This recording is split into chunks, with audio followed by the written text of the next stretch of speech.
Why does the ocean remain the most significant mystery known to humankind? How deep can a human dive into the ocean? Probes are a must when exploring outer space, as we can't go there ourselves. But the ocean is a different story, am I wrong? Many people can run their own ocean studies by just diving into it. A regular human with no special equipment can't go deeper than just 6 meters. If Nigga, I can go 10 meters. No, they have a scuba set, they can go 40 meters down.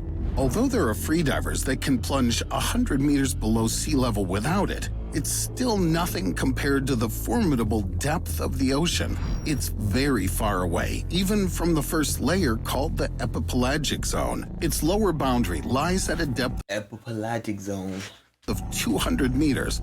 This is where sunlight can still penetrate and where phytoplankton lives, as well as the fish that feed on it, plus predators like dolphins or sharks. But can a human get any deeper? This is Ahmed Gaber, and he has broken a record for the deepest scuba dive at a stunning 332 meters. This means he reached the mesopelagic, also known as the midnight zone. It extends from 200 to 1,000 kilometers below the surface. Even the best military submarines can't go down this line. Ain't no way that nigga swim that far. There's no sunlight anymore, and animals living there possess incredible features. They've adapted to semi-darkness thanks to their big eyes and bioluminescence. And what's more, this place is where 90% of all fish can be found, and that's around 10 billion tons. The population of creepy cyclothone alone stands at 1 quadrillion. There's aliens in the water, I know it. There's aliens. Fish, but it's just the tip of the iceberg. There's something like we don't even know what's beneath us. Since they trying to get out, they trying to go to space, they trying to get out of here. Deep sea trenches extend across many more kilometers and keep many secrets. What if we try to explore them?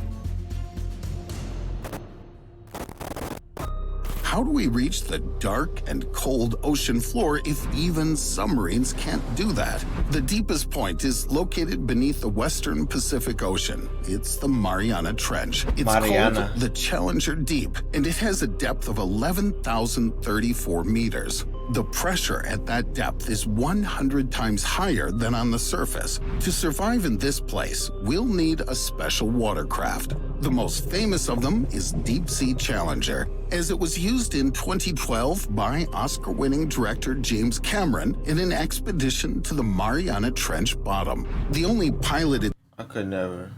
I would pass off. I was in that submersible that had that's like my worst nightmare right there. Never been there before was Trieste. In 1960, this bathyscaphe carrying Lieutenant Don Walsh and Jacques Picard, an engineer, Did y'all do that shit? What y'all go down in that? Became the first vehicle in history to descend to the ocean floor. Since then, 13 more people have repeated this journey. That's 10 times less than astronauts flying into space. The deepest region of the ocean is trying to go to space more than in the ocean. Called the Hadal Zone. It stretches from the 6-kilometer point and down to the very bottom of oceanic trenches. Life forms that have adjusted to existing in such a place look like a product of some mad imagination. For example, these disco jellies, or this snailfish that resembles a water dragon, or these fish that belong to the genus of Ophidion and look as though they've been turned inside out. Scientists haven't used piloted vehicles, but rather modern and remotely controlled ones to study them closely. They can descend to the maximum depths and stay there for a long time while receiving commands via long cables, but even they sometimes fail to withstand severe conditions specific to the ocean floor. In many ways, they're even more dangerous than those of outer space. In 2014, an underwater vehicle told y'all, the ocean's scarier than space. Apparently, we don't know what's down there. Nereus, operating under the U.S. flag, went down to the Kermadec Trench located close to New Zealand. It was simply torn apart at a depth of around 10 kilometers because of high pressure. At that time, it was the only functioning watercraft designed for such missions. Losing it caused a long hiatus in related studies and stalled progress. It seems that we've tried to bite off more than we could chew. But there are other oceans in this world too, and they're even more inaccessible and hostile. Why are extraterrestrial oceans much more mysterious than our own? The surface of Europa, Jupiter's satellite, is composed of water ice. According to scientists, this ice sheet has a thickness between 15 and 25 kilometers, and under it, there's an ocean.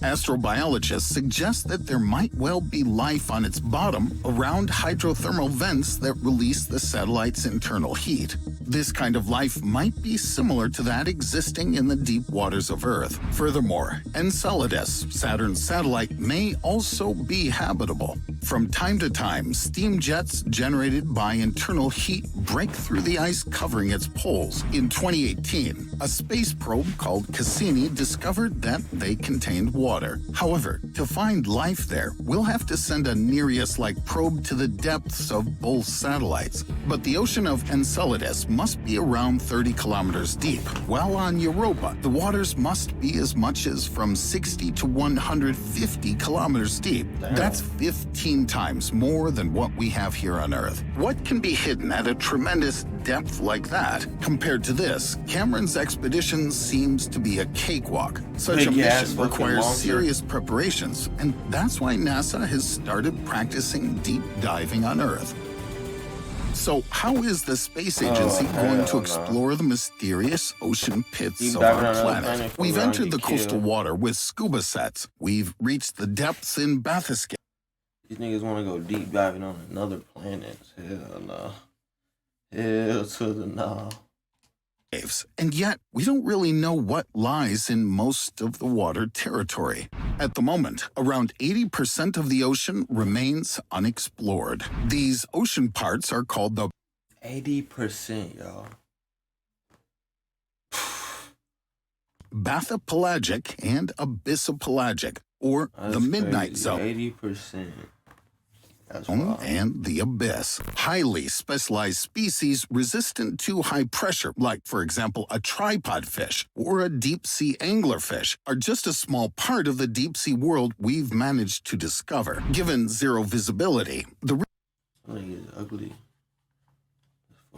research is basically done by groping around in the darkness, and since the submersibles can work only for some limited time under such enormous pressure, it's impossible to probe the vast expanse of the midnight zone and the abyss. Or instead, it used to be impossible until NASA stepped in. They've created an underwater drone called Orpheus to fill in the blanks on ocean maps. It's equipped with high-sensitivity cameras and sensors that had been previously installed on the Perseverance Mars rover and can examine rocks, shells, living organisms, and create 3D maps of the bottom areas. The relatively small probe weighs 250 kilograms and is made of syntactic foam, a floating composite material filled with teeny glass beads to make it more durable. Sounds fun. I'd like to take a ride in it.